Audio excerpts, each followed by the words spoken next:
벨기에의 시인이고 극작가인 분이 한 분이 있어요. 모리스 마테를링크라는 분이에요. 이분은 1908년에 파랑새라고 하는 동화극을 발표했어요. 동화책이 아니고요. 연극할 수 있도록 동화극을 발표를 했어요. 내용은 여러분들도 아마 잘 아실 거예요. 파랑새. 어느 가난한 나무꾼의 아들, 형제가 행복을 준다는 파랑새를 찾아서 먼 길을 떠납니다. 그 형제는 이곳저곳 다니면서 파랑새를 찾아요. 그러나 행복의 파랑새는 그 어디에서도 찾을 수가 없었습니다. 형제는 지쳐서 집으로 돌아왔죠. 그런데 그렇게 찾아 헤매던 파랑새가 자기 집 새장 안에 있었다라는 내용이 파랑새라는 그게 내용입니다. 동화극의 내용이에요. 옛말에 이런 말이 있어요. 길은 가까운 데 있다. 이처럼 행복도 우리에게 가까운 데 있다라는 거예요. 그런데 사람들은 행복을 가까운 곳에서 찾으려고 하지 않고 먼 곳에서 찾으려고 애를 씁니다. 행복은 가까운 데 있어요. 내 가정에 있고요. 내 생활에 있고요. 내 직장에 있고요. 내 사업장에 있고요. 내 교회에 있고요. 내 마음에서 행복을 찾아야 한다는 거예요. 우리 모두는요, 먼 곳에서 행복을 찾으려고 하지 말고 가까운 곳에서, 내 가까운 곳에서 행복을 찾을 수 있기를 소원합니다. 생각이 있고 믿음이 있는 사람이라면 하루를 다 마치고 나서 후회하지 않을 사람은 아마 별로 없을 거예요. 더군다나 한평생 우리의 인생을 다 마치는 그날 후회하지 않을 사람은 아마 거의 없을 겁니다. 저도 지금 돌아보면 그때 그렇게 했었다면 하는 후회하는 일들이 참 많이 있어요. 그때 그렇게 했었으면 하는 후회하는 일들이 있어요. 이 자리에 계신 분들도 후회하는 일들이 참 많이 있을 것입니다.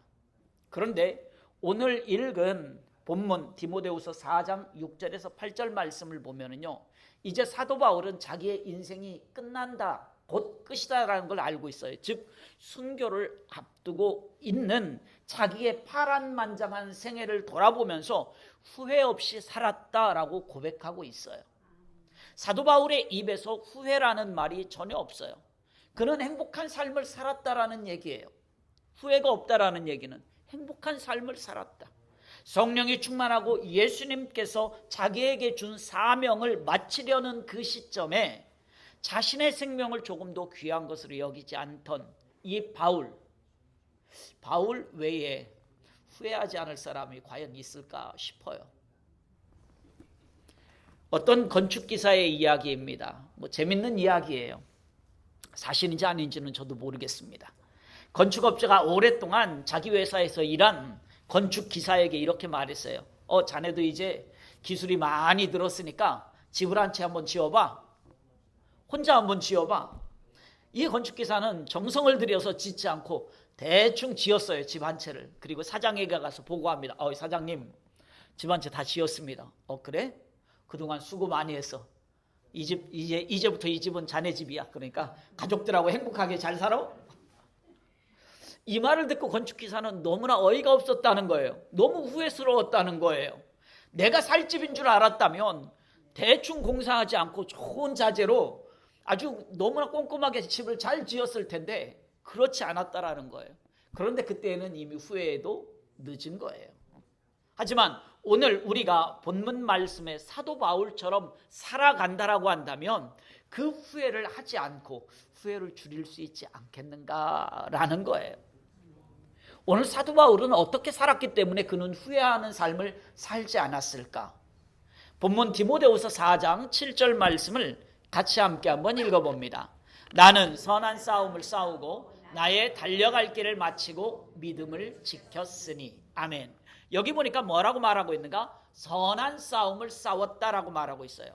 사도 바울은 최선을 다해서 사는 삶을 뭐라고 표현하고 있냐면 선한 싸움을 싸웠다라고 표현하고 있어요. 바울은 예수 그리스도의 선한 군사로서 일평생 선한 싸움을 싸웠습니다. 여기서 선한 싸움은 어떤 싸움을 말하는가? 혈과 육에 대한 싸움을 말하는 것이 아닙니다. 영적인 싸움을 말하고 있어요. 바울은 이 영적인 싸움에서 승리하기 위해서 자신의 육체를 쳐서 복종시켰다라는 거예요. 우리가 조금만 방심하면 육체가 살아 일어서려고 합니다. 우리가 조금만 늦춰주면 육체의 정욕이 머리를 들고 살아납니다. 우리가 조금만 소홀하면 자신의 교만이 살아납니다. 우리가 조금만 긴장을 풀어주면 내 자존심이 살아나요. 그래서 선한 싸움을 싸우지 못하게 만들어요. 오히려 육체의 싸움을 하게 만듭니다.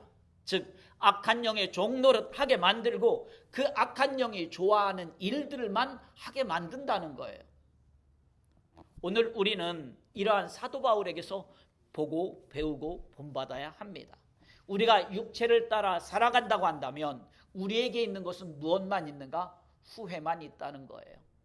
그렇게 내 자존심 내려놓고 내 체면 내려놓고 내 명예가 손상되는 한이 있어도 우리는 어떤 싸움을 싸워야 되는가? 선한 싸움을 싸워야 합니다. 결코 우리가 육체의 싸움을 싸워서는 안 됩니다. 우리가 선한 싸움을 싸워야 하는데 오히려 육체의 싸움을 싸운다면 우리는 후회할 수밖에 없어요. 내 혈기 때문에 내 자존심 때문에 내 고집 때문에 싸운 육체의 싸움, 이 싸움의 끝은 결코 내가 이기는 싸움이 아닙니다. 이 육체의 싸움을 싸우면 사단만 이기는 싸움이에요. 그리고 나에게는 무엇만 있을까요? 후회만 있는 싸움입니다. 이렇게 우리가 선한 싸움을 싸울 때 우리에게 너무나 아프고 쓰라린 고통이 따라올 수도 있어요. 선한 싸움을 싸울 때 힘들 수 있습니다. 하지만 힘들 수는 있어도 후회하는 일은 없다라는 거예요. 사도 바울도 육체의 싸움을 싸우지 않기 위해서 자기 자신과 싸우면서 신음했었어요. 나도 어찌하든지 이 육체의 싸움을 싸우지 않겠다라는 거예요. 우리 로마서 7장 22절에서 24절 말씀을 함께 읽어봅니다. 내 속사람으로는 하나님의 법을 즐거워하되 내 지체 속에서 한 다른 법이 내 마음의 법과 싸워 내 지체 속에 있는 죄의 법으로 나를 사로잡는 것을 보는도다. 오호라 나는 곤고한 사람이로다. 이 사망의 몸에서 누가 나를 건져내랴. 아멘. 이렇게 사도 바울은 탄식하면서 육체와의 싸움을 하지 않기 위해서 끊임없이 자기와 싸웠다라는 거예요. 또 고린도전서 9장 27절에서는 뭐라고 말씀하고 있는가? 남에게 복음을 전파한 후에 도리어 자신이 버림받지 않도록 자신의 몸을 쳐서 복종시킨다라고 말씀하고 있어요. 정욕이 머리를 들려고 하면 쳐서 굴복시키고 내 자존심과 교만이 머리를 들려고 하면 쳐서 굴복시켰다라는 거예요. 이처럼 사도 바울은 날마다 자기와의 싸움을 계속했습니다. 그래서 사도 바울은 갈라디아서 5장에서 이렇게 말하고 있습니다. 그리스도의 예수의 사람들은 육체와 함께 그 정욕을 탐심을 십자가에 못 박았다. 갈라디아서 6장에서는 그리스도로 말미암아 세상이 나를 대하여 십자가에 못 박히고, 예수님의 십자가에서 내 육체의 싸움은 다 못 박혔으니까 이제 나는 육체의 싸움을 하지 않겠다는 거예요. 영적 싸움을 하겠다는 거예요. 왜? 육체의 싸움은 결코 이길 수 없기 때문에 후회만 있어요. 누가 이기는가? 사단만 이기는 싸움이기 때문에. 우리는요, 누구든지 죄를 범하면 후회하게 돼요. 후회하지 않으려면 이 죄와 싸워서 우리는 이겨야 돼요. 우리가 후회하지 않는 삶을 살기 위해서 육체의 싸움을 싸우지 말고 영적 싸움을 싸워야 된다라는 거예요. 그래서 지금 새벽에 히브리서 말씀을 보고 있잖아요. 히브리서 12장에 보면 이런 말씀이 있어요. 너희가 죄와 싸우되 아직 피 흘리기까지는 대항하지 아니했다. 그러니까 우리가 죄와 어떻게 싸워야 되는가? 피 흘리기까지 싸워야 된다는 거예요. 끝까지 싸워야 된다는 거예요. 사도 바울은 이 영적 싸움을 언제까지 싸웠는가? 끝까지 싸웠다는 거예요. 그렇기 때문에 그는 죽는 날까지 후회하지 않는 삶을 살 수 있었어요. 오늘 우리도 이 싸움을 싸워야 되는 거예요. 다음으로 사도 바울은 어떻게 살았기 때문에 후회하지 않는 삶을 살았는가? 우리 본문 디모데후서 4장 7절 말씀을 한 번 더 다시 함께 읽습니다. 나는 선한 싸움을 싸우고 나의 달려갈 길을 마치고 믿음을 지켰으니, 여기 보니까 달려갈 길을 마쳤다라고 말하고 있어요. 달려갈 길을 마쳤다라는 것은 우리가 이 달려갈 길을 끝까지 잘 달렸다라는 얘기예요. 달려갈 길이라는 말은 킹제임스 버전에서는 우리가 NIV하고는 조금 다르게 번역을 해놨어요. 킹제임스 버전에서는 my course라고 번역을 했어요. 즉 내 코스, 자기 코스대로 달렸다는 거예요. 인코스 아웃코스 따져가면서 내가 가야 될 코스로 달렸다라는 거예요. 달려갈 길은 마라톤 경주에서 정해진 코스로 달려가는 거예요. 그게 달려갈 길이라는 거예요. 정해진 그 경주 코스, 사도 바울이 내가 가야 될 그 코스로 나는 제대로 잘 달려갔어 라는 말이에요. 군인은 군인이 달려가야 될 코스가 있습니다. 경찰관은, 교수는, 의사는 또 자기에 맞게 달려가야 될 코스가 있어요. 그 길이 정해져 있다는 것입니다. 자신에게 주어진 정상적인 코스를 이탈하면 어떻게 되는 거죠? 탈선한 거죠. 그러면 경기에서 탈락. 코스를 벗어나면 탈락이에요. 사도 바울은 자신에게 주어진 코스를 바르게 달려갔다라는 거예요. 이처럼 우리 그리스도인들에게도 정해진 올바른 코스가 있어요. 그 코스를 이탈하지 않고 잘 달려야 된다. 마지막 결승 지점에 도착할 때까지 그 코스를 이탈하지 않고 바르게 달려야 한다라는 거예요. 그래서 고린도전서 9장에서는 이렇게 말하고 있습니다. 사도 바울이 나는 다름질하기를 향방 없는 것 같지 않고 방향 없이 아무 쪽으로나 달리는 것이 아니라 바울은 방향이 있어서 그 방향으로 달렸다라는 거예요. 사도 바울은 무조건 아무렇게나 달려간 것이 아닙니다. 빌립보서에 보니까 그는 정확한 코스를 달렸어요. 그 코스가 어디인가? 표대를 향하여 그리스도 예수 안에 있는 하나님 위에서 부르신 부름의 상을 위하여 달려가노라. 자기가 달려가야 될 코스가 딱 정해져 있다는 거예요. 그리스도의 표대를 향하여 달려간다라는 거예요. 그 코스를 벗어나지 않고 그 코스로 달려갔다는 것입니다. 오늘 말씀에 달려갈 길을 마치고 라고 말하고 있어요. 이것은 사도 바울이 경주에서 승리했다라는 말입니다. 하지만 그 말씀만 있는 것이 아니에요. 이 말씀은 마쳤다라는 얘기는 포기하지 않고 끝까지 달려갔다라는 얘기예요. 포기하지 않고 끝까지 달려간 거예요. 포기하지 않고 끝까지 달려가는 것, 이게 우리에게 얼마나 중요한지 몰라요. 사도 바울이 복음을 전하다가 로마 감옥에 갇혔습니다. 첫 번째 감옥에 들어갔을 때가 대략 AD 한 60년경이에요. 그때쯤에 사도 바울이 로마 감옥에 갇혔어요. 그때 함께 갇혔던 사람이 누구인가? 데마라는 사람도 같이 갇혔어요. 그만큼 데마는 사도 바울에게 있어서 신실한 동역자였다라는 거예요. 그래서 사도 바울이 데마를 향해서 뭐라고 말하고 있냐면 나의 동역자라고 골로새서 빌레몬서에서 말하고 있어요. 내 동역자라는 거예요. 누가? 데마가. 그런데요. 이 데마가 그렇게 신실하고 복음을 전하는 데 있어서 정말 바울의 마음에 합하고 바울과 함께 신실한 믿음을 가지고 복음을 전하는 일에, 감옥에 갇히면서까지도 복음을 전하는 일에 헌신을 했단 말이에요. 그런데요, 사도 바울이 두 번째로 로마 감옥에 또 갇히게 되었어요. 그때는 AD 한 66년경쯤 됩니다. 그러니까 한 4년 뒤쯤 다시 또 로마 감옥에 갇히게 되었어요. 그때 데마는 어떻게 됐는가? 세상을 사랑해서 바울을 버리고 데살로니가로 갔어요. 이게 무슨 말이냐? 우리 디모데후서 4장 10절 말씀, 상반절 말씀만 한번 같이 읽어봅니다.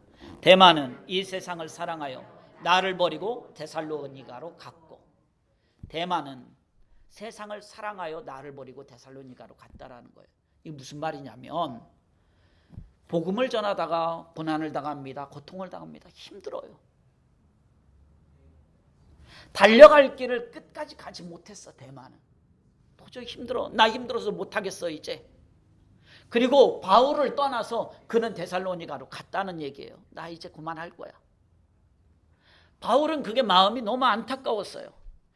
사도 바울은 골로새서나 빌레몬서에서 데마를 향해서 너는 내 동역자야 라고 얘기했어요. 그렇게 말했던 데마가 두 번째 감옥에 갇히게 되니까 너무 힘들다 이거예요.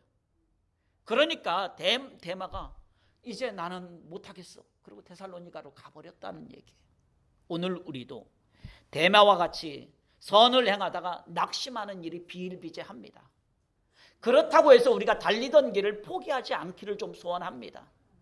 우리가 달려가야 할 그 예수 그리스도의 표대를 향해서 끝까지 달리지 못하고 중도에 포기해버리면 반드시 후회하게 됩니다. 아깝잖아요. 그동안 수고한 거 아깝잖아. 우리가 교회 안에서 하나님께서 나에게 맡겨준 일들을 감당할 때에 충성을 다하지 못하거나 중간에 포기한다면 장차 하나님 앞에 우리가 심판대 앞에 섰을 때에 참 후회할 일이 많을 거예요. 하지만 사도 바울은요, 그 어떤 장애물도 두려워하지 않고 끝까지 달려갔다라는 거예요. 이것이 달려갈 길을 마쳤다라는 겁니다. 그래서 마지막 어디까지? 결승점까지 도달했다. 바울은 순교하게 됩니다. 감옥에서 죽습니다. 그럼에도 불구하고 그는 내 달려갈 길을 달려갔다는 거예요. 나는 세상을 사랑하여 주님을 버리고 세상으로 나가지 않았다라는 거예요. 끝까지 자기의 길을 달려갔다는 거예요. 이것이 바로 무슨 말씀인가? 달려갈 길을 마치고라는 거예요. 달려갈 길을. 물론 달려갈 길을 마치고 승리했다라는 말도 맞아요. 하지만 끝까지 달려갔다라는 거예요. 예수 믿는 저와 여러분들 중간에 포기하지 말고 끝까지 달려갈 수 있기를 소원합니다. 그래야 후회가 없어요.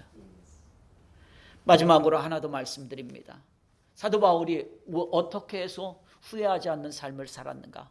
우리 본문 디모데후서 4장 7절 말씀을 한 번 더 함께 읽습니다. 나는 선한 싸움을 싸우고 나의 달려갈 길을 마치고 믿음을 지켰으니. 아멘. 마지막으로 우리가 사도 바울처럼 후회하지 않는 삶을 살려면 끝까지 믿음을 지켜야 합니다.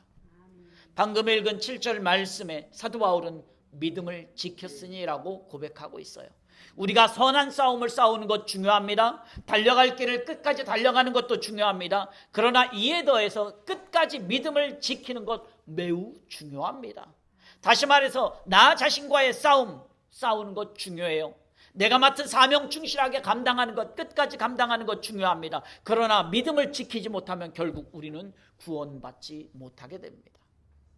마태복음 7장 21절 이하에 보면 이런 말씀이 있어요. 여러분들 제가 그냥 말씀하면 맞아, 거기에 그런 말씀이 있을 거야 라고 알 거예요.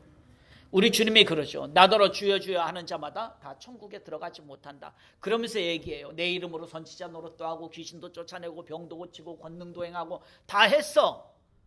그런데도 아니라는 거예요. 그러면서 뭐라고 말하는가? 예수님이 불법을 행하는 자들아 내게서 떠나가라라고 말씀하셔요. 여기서 이렇게 말씀하신 것은 무엇을 말하는가? 우리가 여러 가지 다양한 신비를 체험하는 것 중요합니다. 교회에서 중요한 직분을 맡는 것도 중요합니다. 귀신을 쫓아내고 병 고치는 권능을 행하는 것, 기적을 행하는 것도 중요합니다. 그러나 예수님께서 인정하시고 기억하시는 것은 무엇인가? 구원받는 믿음을 가지지 못하면 안 된다는 거예요. 그 믿음이 없으면 그 다른 것들이 무슨 의미가 있느냐라는 거예요. 그래서 나더러 주여 주여 하는 자마다 다 천국에 들어가지 못한다. 내 이름으로 귀신 쫓아내서 권능 행해서 불법을 행한다라고 말씀하시는 거예요. 예수님께서 인정하는 구원받는 믿음을 우리가 가지지 못한다면 그 수많은 권능과 기적과 신비한 체험들이 아무런 의미가 없는 것이 되는 거예요. 예수님께서 기적과 권능을 베푸신 이유는 무엇일까요? 야, 나 봤지? 나 이렇게 능력 있는 사람이야.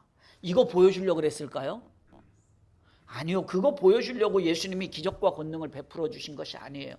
그 능력을 통하여서 우리 주님에게 그 믿음을 보여주려고 하는 거예요. 우리 주님을 믿게 하는 것, 그에게 믿음을 심어주기 위해서 그 권능과 능력을 보여주신 거예요. 그러나 사단은 우리가 믿음을 지키지 못하도록 다양한 방법으로 우리를 유혹을 하죠. 그래서 믿음에 떠나도록 만듭니다. 그렇게 예수님께서는 지금도 우리가 믿음을 지킬 수 있도록 우리를 위해서 기도하셔요. 아멘.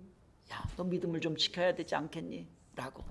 우리 누가복음 22장 32절 말씀을 함께 읽어봅니다. 그러나 내가 너를 위하여 내 믿음이 떨어지지 않기를 기도하였노니 너는 돌이킨 후에 내 형제를 굳게 하라. 아멘. 이 말씀은 무슨 말씀이냐면 예수님께서 시몬 베드로에게 하신 말씀이에요. 야 베드로야, 너 믿음 떨어지지 않기를 위해서 내가 기도했어. 너 믿음 연약해지지 않기 위해서 내가 기도했어. 사도 바울은 예수님의 이 기도에 힘입어서 믿음을 끝까지 지킬 수 있었습니다. 반대로 그와 마찬가지로 또 오늘 우리도 이 자리에 있는 저와 여러분들도 예수님의 이 기도에 힘입어서 우리가 믿음을 끝까지 지킬 수 있는 거예요. 또 예수님의 기도에 힘입어서 사도 바울은 쉬지 않고 눈물로 기도했습니다. 우리도 역시 이 예수님의 기도에 힘입어서 우리도 쉬지 않고 눈물로 기도하는 것입니다. 그럴 때 믿음을 지킬 수 있어요. 사도 바울이 1차 전도 여행 중에 비시디아 안디옥이라는 곳에 갔습니다. 거기서 박해를 피해서 이고니온이라는 곳으로 갔어요. 사도행전 14장에 보면 바울이 이고니온에 갔을 때 유대인들을 따르는 사람들이요 바울을 능욕하고 돌로 쳐 죽이려고 달려들었어요. 그런데도 바울은 그 가운데서도 믿음을 지켰습니다. 또 루스드라라는 곳으로 갔습니다. 루스드라라는 곳에 갔는데 거기서는 이 사람들이 돌로 쳐서 바울을 죽였어요. 거의 죽었습니다. 이 루스드라에 있는 사람들이 바울이 죽은 줄 알고 들어다가 성 밖에다가 던져버렸어요. 죽었네 하고. 그런데 죽지 않았어요. 깨어났거든요. 바울이 깨어나고 그 다음 어떻게 한 줄 아세요? 다시 성문을 열고 루스드라로 다시 들어갔어요. 이게 믿음을 지킨 거예요. 나 지금 돌로 쳐서 죽이려고 한 사람들한테 다시 들어가는 거예요. 뭐 하려고? 복음 전하려고. 또 사도 바울이요 2차 전도여행 때 빌립보에서 사람들이 옷을 벗기고 매로 때려서 거의 죽게 되었죠. 그리고 감옥에 집어넣어 버렸어요. 하지만 그때 사도 바울은 밤중에 찬송하고 기도하니까 어떻게 됐습니까? 큰 지진이 일어나고 감옥에서 나올 수 있는 기적을 체험했습니다. 또 사도 바울은요 가이사랴 총독 앞에서 벨릭스 총독 앞에서 그리고 로마의 황제인 아그리빠 왕 앞에서 재판을 받을 때에도 그는 믿음을 지켰어요. 그는 믿음을 지켰다고요. 그때에도 자기 죽는 순간이 와도 믿음을 지켰어요. 사도 바울은 언제나 어디에서나 믿음을 지켰고 예수님께서 부르시는 그날까지 믿음을 끝까지 지켰습니다. 사도 바울뿐만이 아닙니다. 성경에 나오는 우리의 믿음의 선조들, 우리의 믿음의 선배들도 수많은 고난을 당하고 생명을 버리면서까지 믿음을 지켰어요. 우리의 할아버지, 할머니들도 그렇게 믿음을 지켰다고요. 이처럼 우리도 죽는 그 순간까지 믿음을 지키기 위해 기도할 수 있기를 소원합니다. 질병에 의한 고통이 와도 믿음을 지킬 수 있기를 소원합니다. 환난과 핍박이 우리의 목을 조여올 때에도 믿음을 지킬 수 있기를 소원합니다. 끝까지 믿음을 지키는 믿음의 사람이 될 수 있기를 소원합니다. 이렇게 믿음을 지키는 사람 후회하지 않습니다. 말씀을 맺으려고 합니다. 사랑하는 성도 여러분, 저와 여러분들은요 완전한 사람이 아니에요. 우리는 불완전해요. 우리가 믿음이 있기는 있어요. 그렇지만 그럼에도 불구하고 우리는 항상 넘어지고 주저앉을 때도 참 많이 있어요. 또 순간순간 우리는 뭐합니까? 염려하기도 하고 근심하기도 하고 또 두려워하기도 합니다. 그러다가 다시 주님을 바라보면 후회해요. 내가 왜 그랬을까? 주님만 바라보면 되는데 하고 또 후회하기도 해요. 그 일을 우리는 반복하면서 살아갑니다. 오늘 본문의 사도 바울은요 일평생 동안 그는 선한 싸움을 잘 싸웠기 때문에 후회하지 않고 있어요. 하나님의 뜻을 행하기 위한 싸움, 하나님의 영광을 나타내기 위한 싸움, 나 자신을 쳐서 굴복시키기 위한 싸움을 그는 끝까지 싸웠습니다. 사도 바울은 이런 싸움을 싸울 때 최선을 다해서 싸웠고 포기하지 않고 끝까지 싸웠어요. 포기하지 않았어요. 그렇기 때문에 후회가 없었습니다. 이처럼 오늘 이 자리에 함께 있는 저와 여러분들도 모든 상황에서 최선을 다하는 삶을 살아갈 수 있기를 소원합니다. 끝까지 믿음을 지키면서 포기하지 않고 믿음의 선한 싸움을 싸우는 저와 여러분들이 될 수 있기를 주님의 이름으로 소원합니다. 그래서 이 한 주간도 후회 없는 삶, 믿음을 끝까지 지키는 삶이 다 되실 수 있기를 주님의 이름으로 축원합니다.